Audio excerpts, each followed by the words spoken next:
Welcome to Reckless, from Wildflower Rooted and Reckless, the podcast where Angela Walker sets dumpster fires and lets her light shine. Unafraid of hard conversations, this is where perspectives are challenged, minds are opened, and respect is the rule. Because agree to disagree is more than a motto.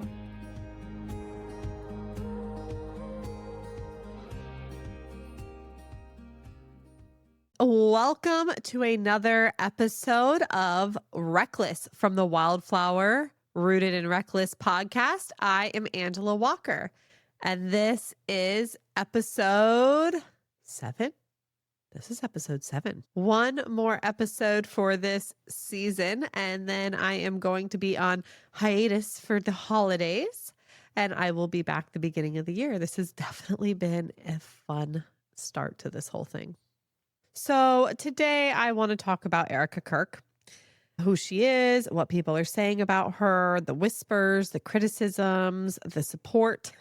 I just want to think out loud about what this means for us, like women, being a public figure, grief, authenticity, judgments. Just some quick transparency. I am not here to take sides or bash. I am here to explore. Let's start by getting the baseline of who is Erika Kirk. Erika Kirk is a former, I didn't know this, but she is a former beauty pageant winner. She was Miss Arizona, which I love me some Arizona, in 2012, and she is an entrepreneur. She actually has, I believe it is a clothing line.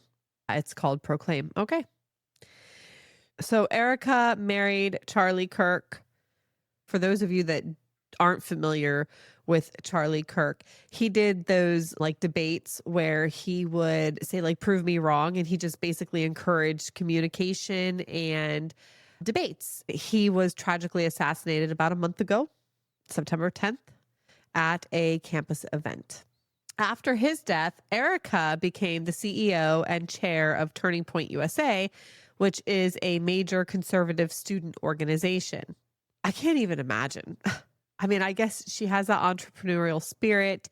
She did the whole Miss Arizona thing. So she's used to being in the spotlight and she's used to having to be a decision maker. So, it was probably a bit natural for her. And she was probably Charlie's biggest fan.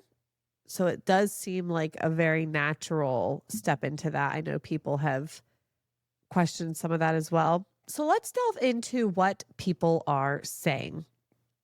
You've basically got two subsections. You've got the supportive perspectives and then the like critique and controversies. So some of the supportive perspectives, that Erika's public forgiveness of her husband's accused killer. At the memorial, she said, "The answer to hate is not hate. Love for our enemies." That is big. That is huge.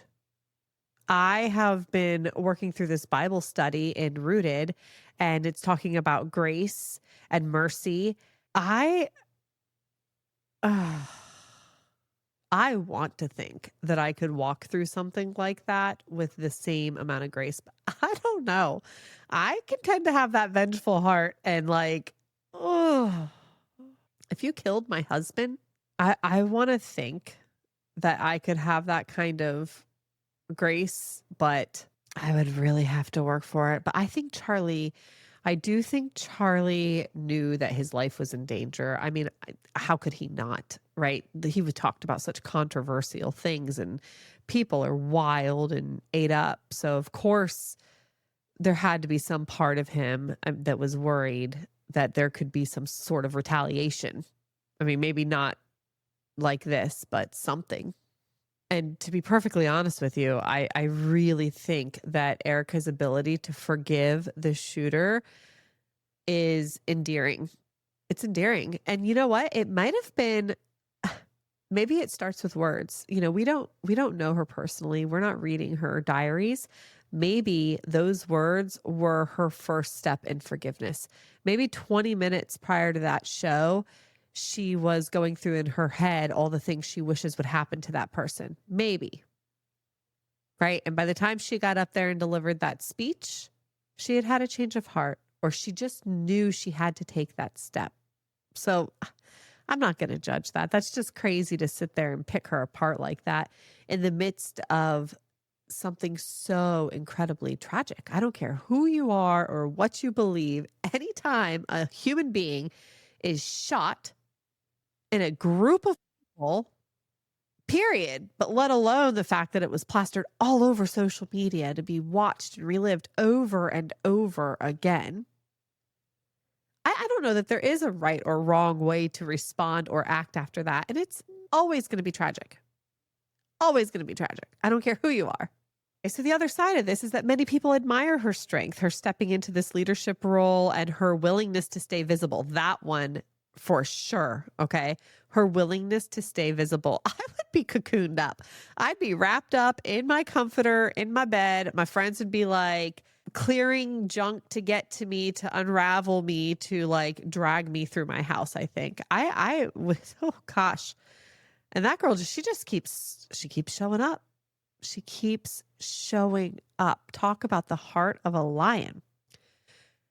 I think what I've really enjoyed watching with Erika is her support system. She has an incredible support system, and you can tell she is so incredibly loved. She really is handling this entire situation with such grace and dignity. That's the biggest for me. Her dignity, like she is truly letting God's light shine through her. She is cracked and broken right now, and she just keeps showing up. Now, on the other side of this, there are people that claim her public behavior, such as hugging others, hugging men, for example, her emotional speeches, her role switch feels performative or rushed. That's the biggest one that I've read, is people just feeling like she's moving too quickly. A lot of people are accusing her of fake tears, alligator tears, fake tears. She's just like, there's no actual tears. She's just blotting her eyes. Are we kidding right now? Are we fucking kidding right now? That's what we're going to go for? That's what we're going to worry about. That's what we're looking at. Let's be real here, okay? Watch how she hugs people. It's incredible. Did you know that hugging people is normal? Like, it's not weird, as it turns out. Hugging people, embracing someone, okay? Embracing someone. Try it. If you think that the way she hugs people is weird, go embrace somebody. Go give it a try and see how you feel and see how the other person feels. Here's the thing. I'm not a huge hugger. I'm very awkward. If you've ever seen the movie Step Brothers, they're just like, like I have to be I'm an intentional hugger. There are people in my life. My little brother is a great example. I will hug the crap out of my baby brother.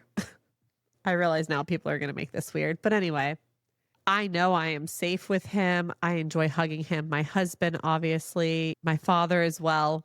I'm focusing on the men's side because this is in response to a huge uproar I've seen recently where Erika hugged JD Vance and people lost their minds, and all the memes of like his wife sitting by and watching, which first off, if you're sitting there behind a screen and you're making memes about a newly widowed single mother embracing the man of a family who has been there, what? What if that were your wife? Would you not want somebody strong to be there for her? Or are we just so perverted in society that we can't even hug somebody, we can't even embrace somebody without it turning into something sexual? Everything is sexual. Like, obviously, because she embraced him and put her hand on his cheek, she wants to bang him. That's definitely what's happening there. Get a grip. For God's sakes, get a hold of yourselves. Okay. And but this expert said, bullshit. Okay. Bullshit. I don't care what the expert said. There's somebody out there that's going to contradict that expert. That's also an expert.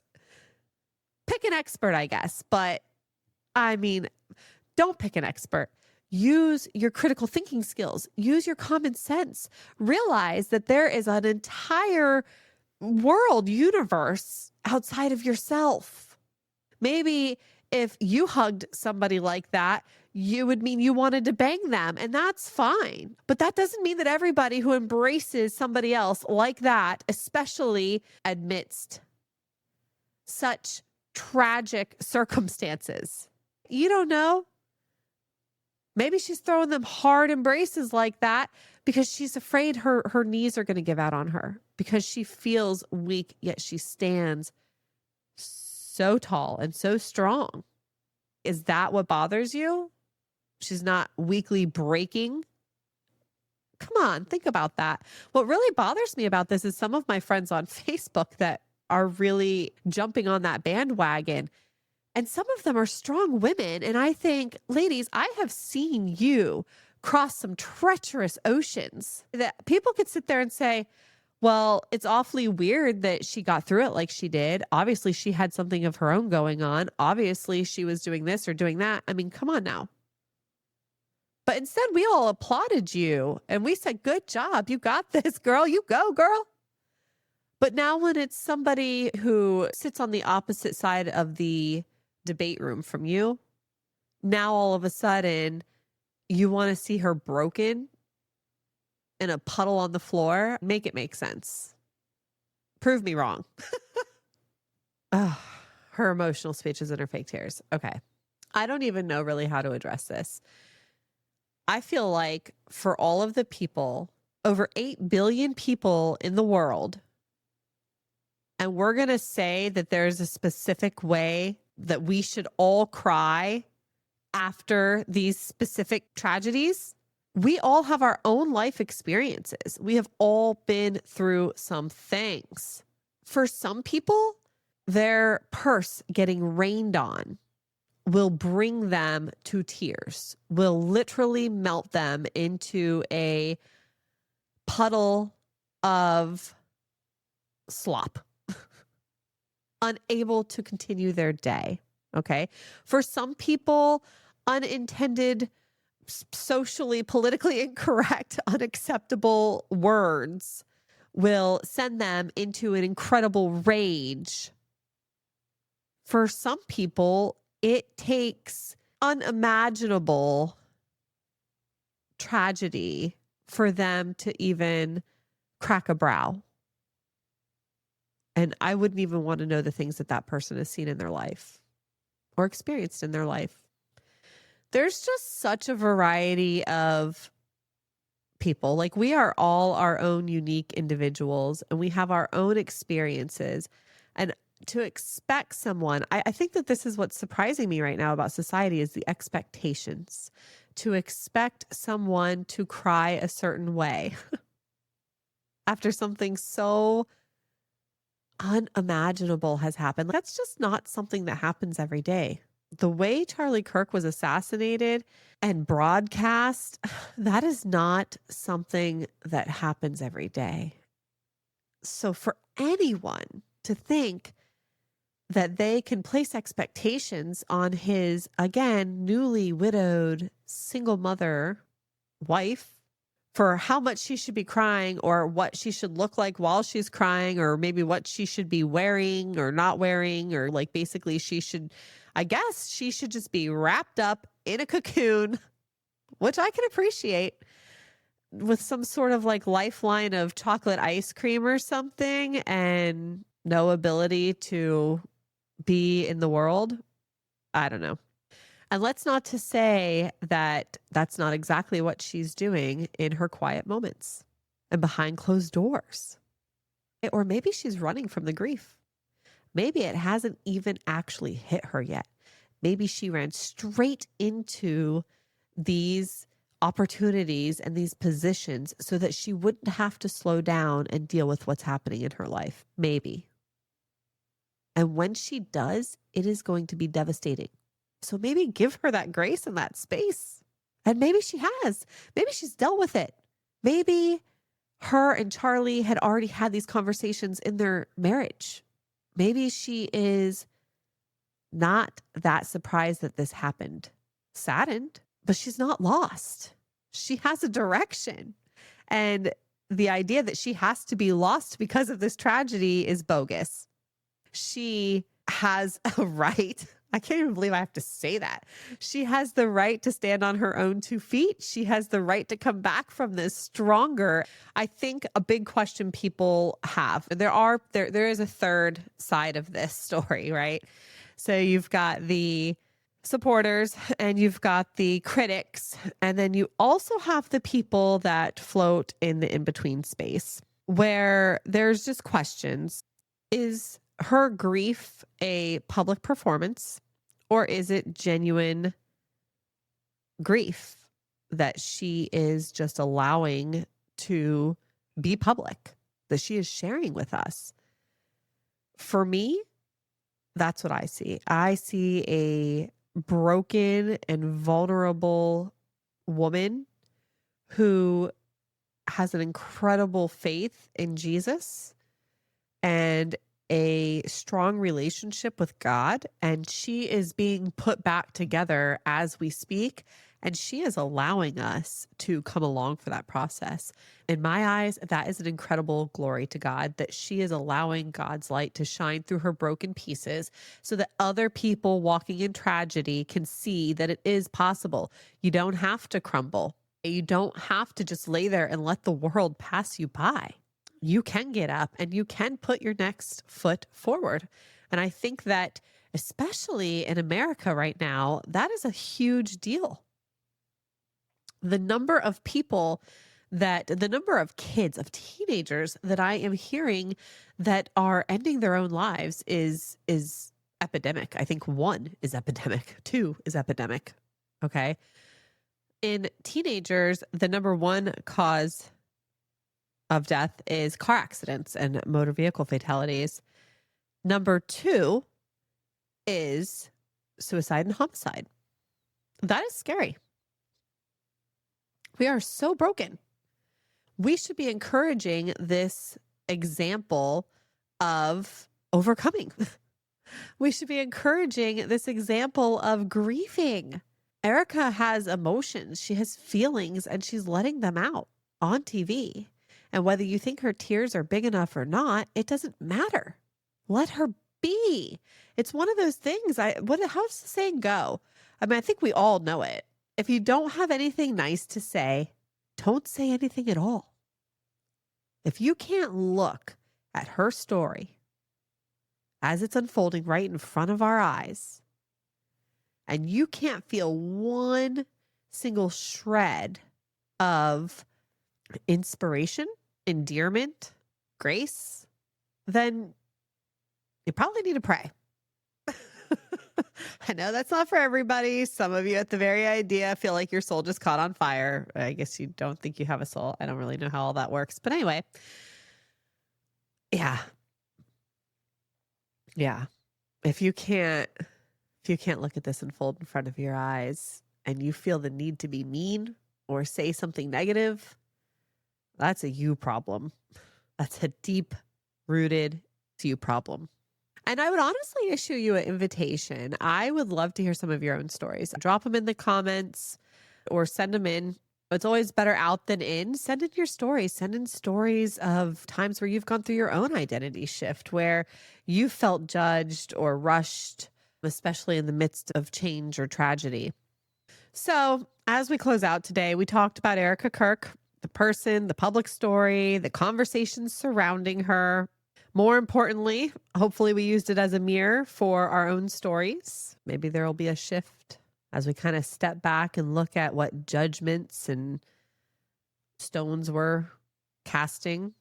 The next episode will be the last episode through the holidays. We'll come back in January with season 2. With that, I am Angela Walker. Until next week, stay reckless. But not too reckless. Be responsibly reckless and kind.